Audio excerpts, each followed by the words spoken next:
How's it going, guys, and welcome back to the channel for another Star Wars gaming video. Now, as you would have guessed by the title of this video, we will be putting the original Battlefront games up against the new Battlefront games to determine which one is superior, as EA stupidly decided to cancel Battlefront 2's live service, so the game is now complete. And considering we have two Battlefront games from two different eras, and I have put up Battlefront games against each other in the past, I thought this would be a good idea to just put these two up against each other to see which one comes out on top. But before we get into all of that, this video is sponsored by Skillshare. Skillshare is an online learning community with thousands of classes where you can explore new skills and even deepen some of your existing passions and just get creative. In these challenging times where a lot of us are cooped up at home, this is a great way to help keep yourself busy and stay constructive in all the downtime. I know that a lot of you guys want to start YouTube channels of your own and show your creative side. Well, you can actually take classes on how to help build a YouTube channel and join writing classes or filmmaking classes to help feed that creative urge. Me personally, I've actually been looking into some of the filmmaking classes on Skillshare, like this one by Simon Cade, to help me with some of the low budget short films that I'm making at the moment. And I've actually found it very informative and easy to use. Skillshare is put together specifically for learning, so there's no ads and there are always new premium classes so you can keep striving for wherever your creativity takes you, and it's only $10 a month with an annual subscription.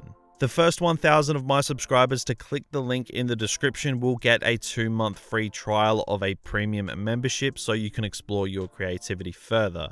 So definitely be sure to check it out, and a big thank you to Skillshare for sponsoring the channel. So the original Battlefront games are beloved and iconic, and the new Battlefront games both started out very shaky but came home very strong with their post-launch content. Now, the categories that I will be using to put these games up against each other consist of heroes, maps, the campaign, game modes, content, and gameplay. Now, if you guys do want to see me compare other Star Wars video games in a versus series on the channel, then be sure to let me know down in the comments below and show your support by dropping a like on this video and commenting what era of Battlefront games you think is superior. Sorry for the really long intro, but now let's dive into this.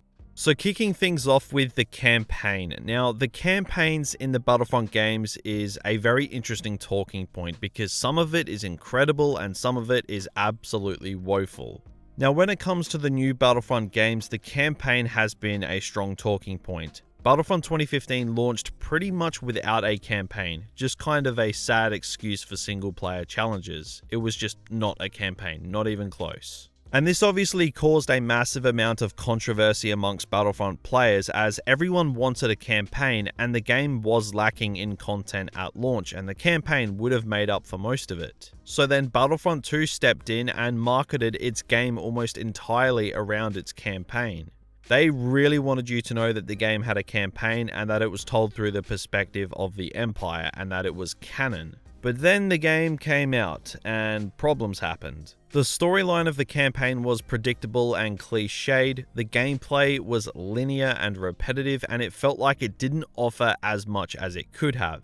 The protagonist of the campaign, Iden Versio, was very forgettable. The cameos by our beloved heroes were wasted in some areas, like the Luke Skywalker level. That was, with the bugs, yeah, that wasn't good. But the biggest sin that the Battlefront 2 campaign committed was that it betrayed its main selling point barely 3 missions into the campaign. You defect from the Empire and join the Rebellion. You know, pretty much just completely betraying the main reason people were actually interested in the campaign to start with. Now, I have crapped on the campaign for Battlefront 2 here, I know, but I will say that the cutscenes for the campaign were incredible, like top shelf, probably could not have looked any better, and the campaign sure did have its moments of brilliance, offering a different perspective of the final battle in Return of the Jedi and what happened in the days, months, and years following. So it was really just a mixed bag.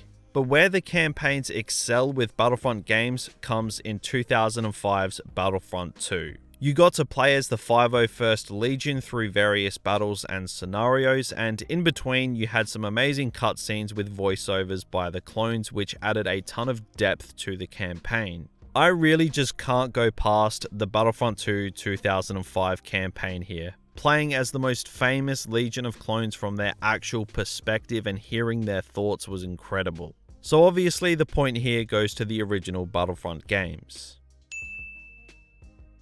And now moving on to the heroes. Now it would be the understatement of the century to say that heroes are an essential piece of the Battlefront puzzle. They always have been for the franchise, and they are for many Star Wars fans the reason that they play Battlefront games. I know that I for one am one of those people, whether it's diving headfirst into the Clone Wars with Anakin or Obi-Wan, or getting your hands on iconic characters like Luke Skywalker and Darth Vader, or whether you want to play as the new Star Wars characters like Rey and Kylo Ren. Whatever it is, there is something there for everybody to enjoy. Now, the hero rosters for each of these games varies pretty heavily. For the original Battlefront games, the hero roster was very interesting. We had your standard heroes like Darth Vader, Luke Skywalker, Yoda, Anakin, Obi-Wan. You know, just like the newer EA Battlefront games have. But what about the heroes that the older games have that the newer ones don't? Well, we have iconic Clone Wars heroes like Mace Windu, Ki-Adi-Mundi, and Aayla Secura, just to name a few. And as for Battlefront 2015, it had no Clone Wars content at all, just sticking to the original trilogy, which for many was a massive downside. Except for original trilogy supremacists who haven't enjoyed Star Wars since 1983. But 2017's Battlefront 2 did dive into the Clone Wars, but it did leave these kinds of heroes behind, with the likes of Mace Windu, Aayla Secura, Ki-Adi-Mundi, and even Jango Fett nowhere in sight. So the old Battlefront games definitely have the advantage when it comes to Clone Wars heroes, but the newer Battlefront games have the newer Star Wars characters to have at their advantage, with new Star Wars characters like Rey, Kylo Ren, Finn, Captain Phasma, Jyn Erso, and Director Orson Krennic all making the hero roster. Now yeah, Disney bad, whinge, whatever, it's great to have these characters in Battlefront games. So no matter what way you look at this, it's impossible to decide which one is superior, as both new and old Battlefront games are missing something that the other has. So I'm actually going to cheat here for the heroes, and I'm going to give the original Battlefront games and the new Battlefront games a point each. So now let's talk gameplay. Now the gameplay in the original Battlefront games was obviously limited by the technology of the time. But having said that, I played this game when I was a kid and I thought it was amazing. It's only now, all this time later, that I sit there and say that some things have not aged that well, but you know, for the most part, the gameplay still actually holds up pretty good. The hero gameplay is actually pretty fluent for the most part. There are animations and movement issues that do rear their head, and the aging of the game shows, but it's really not bad. The same goes for general infantry gameplay. It's solid enough for a nostalgic throwback. The Starfighters, however, actually do surprise me. The gameplay for Starfighters still holds up nicely in my opinion. That might be just me thinking that, I don't know. But the gameplay overall for the original Battlefront games, it has aged obviously, but it's honestly not that bad. As for the new Battlefront games, Battlefront 2015 actually feels kind of dated now with Battlefront 2 in mind, especially when it comes to heroes, mainly the lightsaber combat. Seeing Luke Skywalker and Darth Vader in Battlefront 2015 hack and slash at each other was honestly hilarious. It was so bad. But blaster heroes worked really well, and Boba Fett worked really well and was an interesting kind of hero. Now flash forward to Battlefront 2 and the gameplay improved a lot, mainly with the heroes. The lightsaber animations are improved tenfold. Each individual hero has their own unique gameplay style and animations, and the general gameplay overall becoming a little more grounded and gritty was a really good idea. You don't actually realize how far Battlefront games have come in just the past 2 games alone until you play both EA Battlefront games in the same day. So obviously, I'm going to have to give the point for gameplay to the new Battlefront games. But now let's talk about maps. Now, maps are one of the most integral parts of a Battlefront game. If the maps suck, it feels like the whole game sucks. But I can safely say that no Battlefront game, new or old, has really suffered from this. Now I want to talk about the new Battlefront games and their maps first. So 2015's Battlefront had some fantastic maps consisting of planets like Hoth, Sullust, Bespin, Endor, Scarif, Tatooine, Jakku, and the Death Star. Obviously, maps restricted to the original trilogy, but despite of the restriction, it was actually a great map roster and didn't get that boring. Now with Battlefront 2, it obviously had all eras of Star Wars there for us, with it basically having all of the main Star Wars planets except for Mustafar, Utapau, and new planets like Exegol and Pisana. But most importantly, Coruscant. Battlefront 2 never got Coruscant, the most pivotal planet in the prequel trilogy. Not there. Somehow Ajan Kloss and Kessel beat Coruscant to Battlefront 2. As you can tell, I'm not exactly over this, but my salt at the lack of Coruscant aside, the Battlefront 2 map roster was pretty good, but it was missing a fair bit despite of that. Plus, the maps got pretty boring and stale towards the end of Battlefront 2's lifespan. Now let's kick it back to the old Battlefront games for a second, with Battlefront 2004 consisting of Bespin, Endor, Geonosis, Hoth, Kamino, Kashyyyk, Naboo, Renvar, Tatooine, and Yavin 4. A fairly decent map roster considering it was the first Battlefront game. But Battlefront 2 is where things got real. I'm not even going to list off all of the planets because honestly there's that many, it's ridiculous. I'll just put the maps on screen. The original Battlefront 2's map roster always depresses me because it makes me realize how much 2017's Battlefront 2 could have had. Granted, the original Battlefront 2 doesn't have the new sequel trilogy maps because it came out 10 years before The Force Awakens, but for me, the 2005 Battlefront 2 map roster is just the best.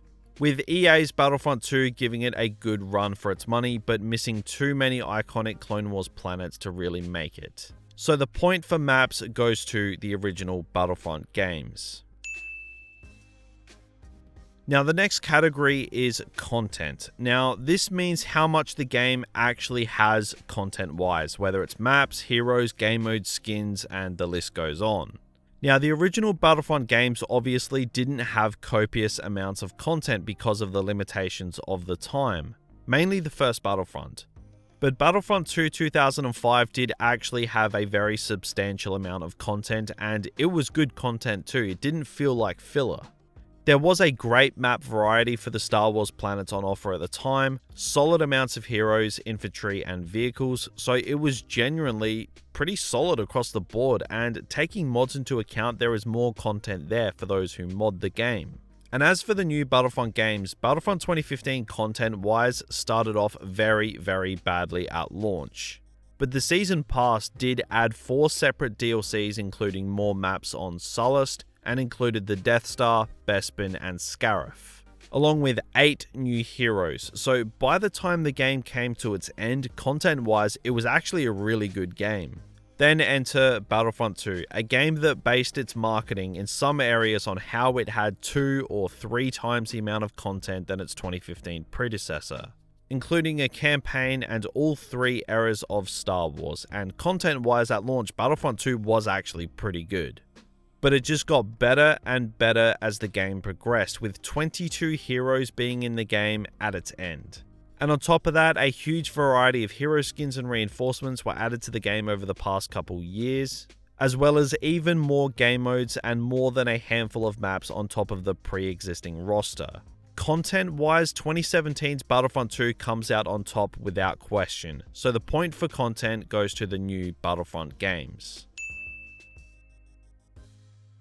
So on to the final category, and that is game modes. Now, game modes are obviously a big deal in any game like this. I can talk about the hunt modes, I can talk about the hero modes, but for Battlefront, there is one game mode in particular that ascends above every other mode.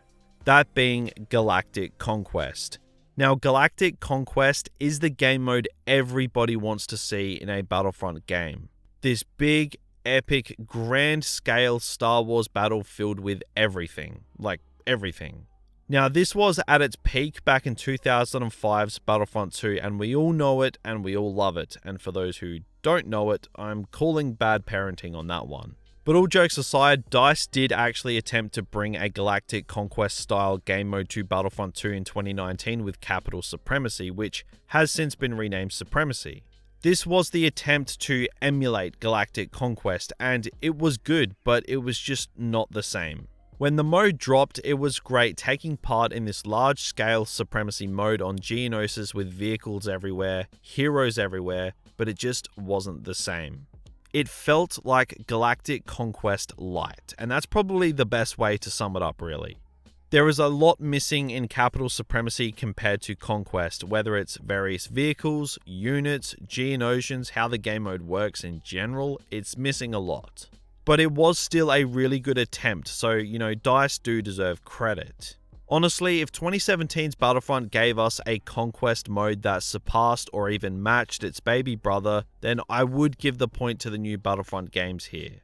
But the final and deciding point is gonna have to go to the original Battlefront games. So that makes it 4-3 on the tally and means that the old Battlefront games come out on top.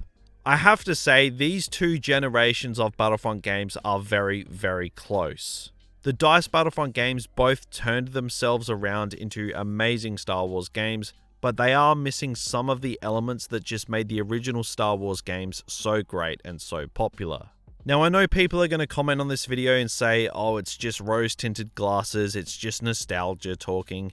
It's not. I wasn't overly connected to these games growing up. I did play them, but not to the point where they would hold a bias in a video like this. So go ahead and let me know down in the comments what generation of Battlefront games you think is the best, the old or the new.